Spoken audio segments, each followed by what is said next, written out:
जो चुनाव चल रहे हैं ईवीएम से होना चाहिए या बैलेट पेपर से? बैलेट पेपर से। क्यों होना चाहिए बैलेट पेपर से? वो मशीनों में गड़बड़ हो जाती है, ईवीएम में गड़बड़ी है। आपका क्या कहना है? भाई तो ऊंची भाव बता रहे का बैलेट पेपर से? हाँ। ईवीएम में क्या क्या दिक्कत है? बाद में चीटिंग होता है भैया। चीटिंग होती ऐसा है, अगर ईमानदारी से चुनाव होता तो बीजेपी सरकार नहीं आएगी और हम चाहते हैं कि बैलेट पेपर से चुनाव हो। और इसके लिए हमारे राष्ट्रीय अध्यक्ष भाई एडवोकेट चंद्रशेखर आजाद जी ने कह दिया है कि फरवरी के महीने में हम ईवीएम की लड़ाई लड़ेंगे। और पुलिस प्रशासन से भी कहना चाहता हूं कि सरकार आती जाती रहती है, ऐसा ना हो कि ये दलित समाज है का याद रखे कि ये बीजेपी सरकार में इस पुलिस प्रशासन ने भी हमारे साथ में जो अत्याचार किए थे। जय भीम साथियों, स्वागत है आपका हमारी इस वीडियो में। साथियों, आज हमारे साथ जुड़े हुए हैं आजाद समाज पार्टी मंडल उपाध्यक्ष, आगरा मंडल उपाध्यक्ष राजेंद्र सिंह निमेश जी।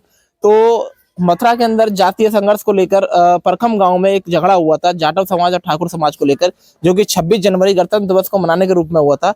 और उसको लेकर हम आज हमारे साथ जो निमेश जी खड़े हैं उनसे पूछेंगे। और इन्होंने मथुरा में जिला कार्यालय पर इन्होंने एक ज्ञापन भी दिया था। उस ज्ञापन को लेकर हमारे निमेश जी हैं वो हम बताएंगे कि यहाँ पर क्या हुआ था और क्यों ज्ञापन दिया गया था, आखिर क्या समस्या रही जो कि झगड़े को लेकर। तो फिलहाल हमारे साथ जुड़े हैं आज राजेंद्र सिंह निमेश जी। स्वागत है सर आपका।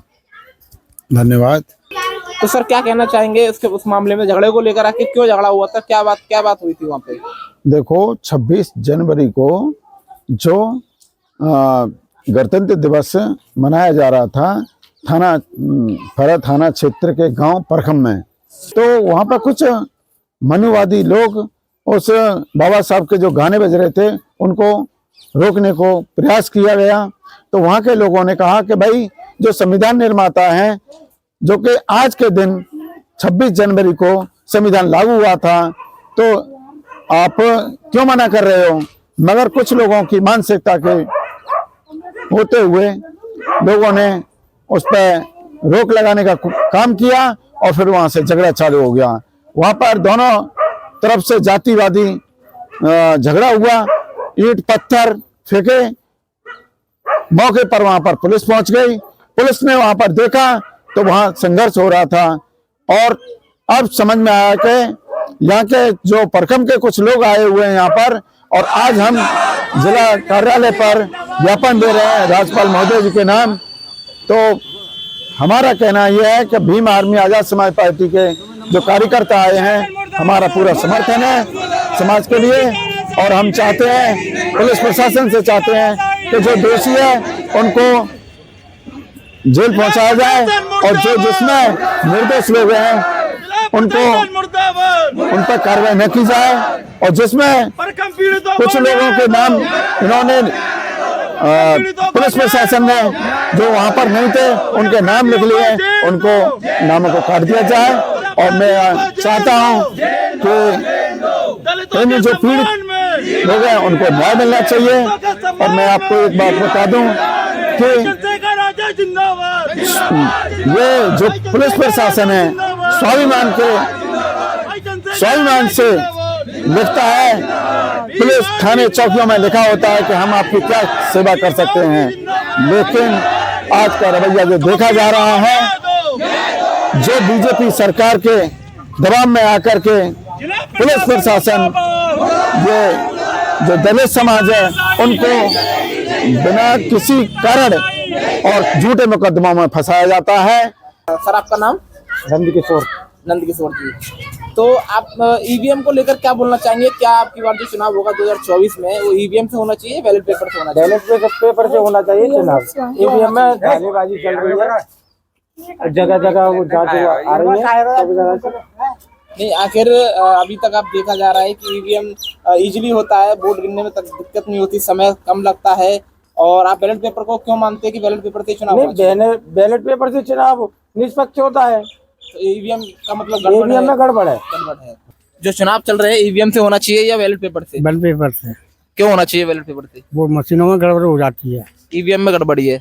आपका क्या कहना है? भाई तो ऊंची भाव बता रहे का बैलेट पेपर से? हाँ। ईवीएम में क्या क्या दिक्कत है? बाद में चीटिंग होता है भैया। चीटिंग होती है। आपका लगातार दलितों पर अत्याचार हो रहे हैं और दलितों की सुनवाई नहीं होती है पुलिस प्रशासन द्वारा, आखिर ये किस तरीके का दबाव है और आखिर क्यों अत्याचार किए जा रहे हैं हमारे लोगों पर? ऐसा है कि जो लोग चाहते हैं कि हम प्रशासन है ना, प्रशासन हमारा है, सरकार हमारी है, तो वो कुछ मनुवादी व्यवस्था के लोग हैं, वो अत्याचार कर रहे हैं। मगर मैं उनसे कहना चाहता हूँ, ये सरकारें आती जाती रहती हैं, और पुलिस प्रशासन से भी कहना चाहता हूँ कि सरकार आती जाती रहती हैं, ऐसा ना हो कि ये दलित समाज है का याद रखे कि ये बीजेपी सरकार में इस पुलिस प्रशासन ने भी हमारे साथ में जो अत्याचार किए थे।